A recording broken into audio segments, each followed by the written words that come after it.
Murrey. The name of our organization is the Ambitious Girl Initiative, TAG Initiative in short. It's a community-based organization based in Uasin Gishu County, Turbo Sub-County, Kamagut location. The closest town to where we are is in Eldoret, and we serve a population. At the moment, we are serving the population within Uasin Gishu County. But at need-based, we go outside the county. So we do sexual and reproductive health and rights advocacy. That includes education, sensitizing communities on topics that are related to sexual and reproductive health. This includes sexuality, puberty for the adolescents and the teenagers. We go to schools and talk to them about these topics. So other than the sexual and reproductive health education, which covers mostly puberty, sexual health, STIs and STDs, we also talk about HIV. We talk about drugs and substance abuse because these are related, teenage pregnancies and early marriages, and how this impacts their careers and their future.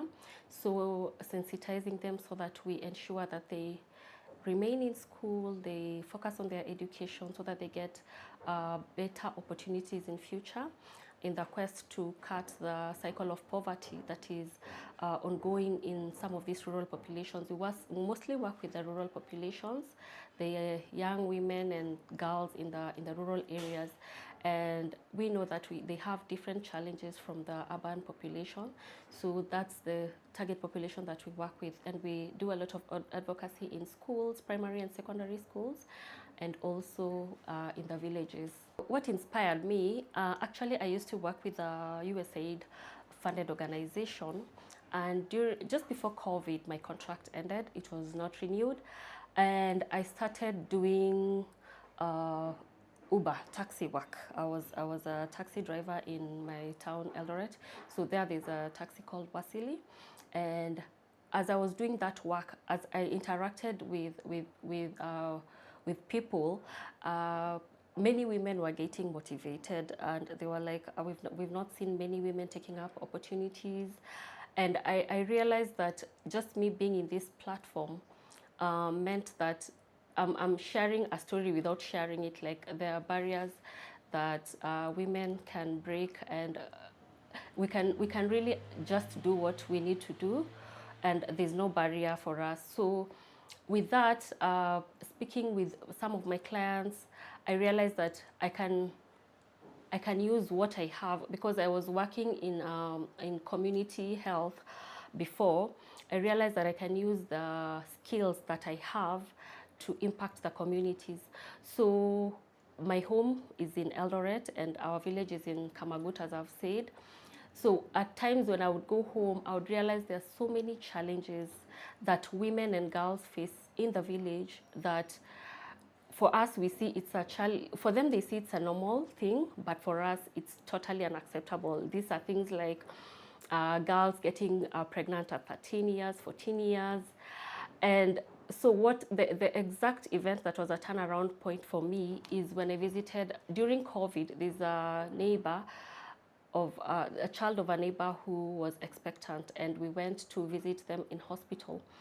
And the girl was so tiny, and I was just asking my mom, how old is this girl? I kept asking her, how old is this girl? And when she told me she's still in primary school, I was in shock. I think that time she was around 14 or 15. And that for me was like, you know what, I cannot just be doing things in town and assuming that this information is available to everyone. So that's when I started discussions with my mom. How can we impact? How can I be talking to these girls? So I started gathering a few girls, talking to them about their sexuality, puberty, what are the challenges that they face. But it came a point where it was a challenge accessing these girls, because it's a rural community. There are times where there's harvesting going on. You cannot really get them in one forum. So speaking with the community elders, the village elders, we decided that you're going to access them in schools.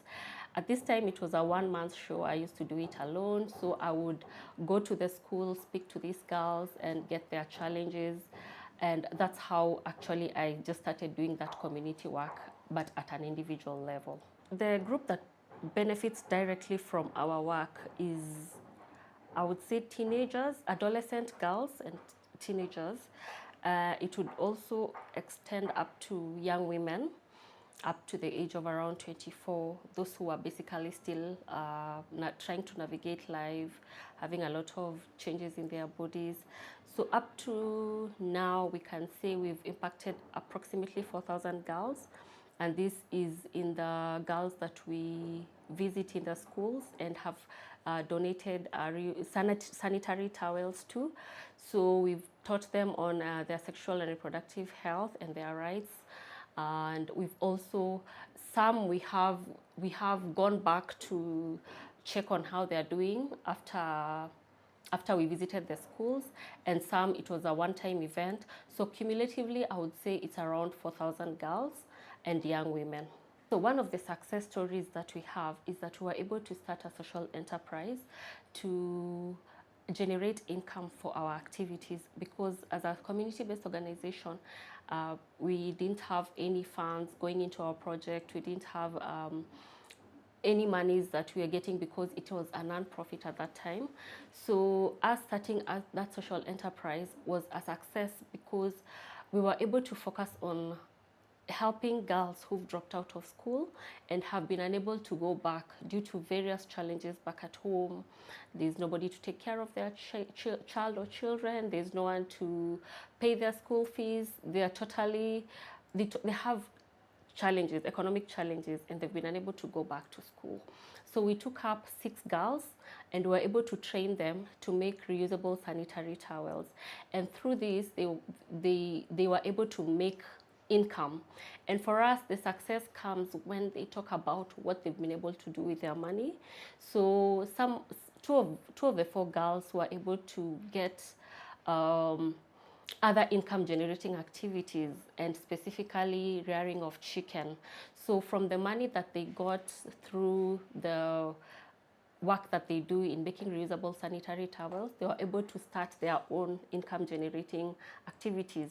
2 may seem like a small number, but for us it is such a big achievement in the quest to ending that poverty that these girls experience back in the rural areas. Biggest challenge, and I can say this for us, is running our activities without any income. That was the biggest challenge that we faced, and we were able to apply for some funds, and we got some money from a Rotary club in the US, and they supported. It's called the Boone Sunrise Rotary Club, and they were able to give us some money, and we were able to plan and start this training for making of reusable sanitary towels, which now is generating some income for us because we make the reusable sanitary towels, we sell part of it and we donate part of it. So from what we sell is what we use to continue running our projects. So the challenge was funds, but we've been able to navigate that by coming up with a social enterprise to generate some income to run our projects. Our goal for now is to scale up. We really need to scale our activities. We are currently working in a sub-county in Uasin Gishu County and doing most of our work in the sub-county. But we've also been able to do some work within the county, that's Uasin Gishu County. But our goal in the next 3 to 5 years is to scale up our work basically to more counties so that we can be able to impact more girls, conduct more trainings to make for girls to be able to make reusable sanitary towels, so that we can be able to provide these products, which there's a lot of period poverty. And given that there are so many girls who are missing school, who are dropping out of school because of reusable sanitary towels, we hope that we'll be able to reach more and more girls, increase the numbers of reusable towels that we make, so that we can also be able to give more girls this product, so that they can be able to, they don't drop out of school or they don't miss class because of missing pads. So for us, we feel that there's a lot of information gap in terms of information that is out there, that women know about their rights, about their young girls know about what the girls know about their sexuality. Growing up, there's a lot of myths and misconceptions and traditions that bar or come as a hindrance for girls to achieve what they want to achieve in life. So for us, we feel that giving this information and empowering the girls is a huge step towards them realizing and chasing their goals. So we give this information, and we also provide the reusable sanitary towels and also single-use towels. And we believe that young women and girls out there are gaining by them being in school and continuing with education. So there's that part of them gaining the education and also being able to perform well in class so that they can have better opportunities in future. So as we give, we believe that the communities that we serve are gaining in terms of the empowerment with information and also the reusable sanitary towels that help the girls to stay in school.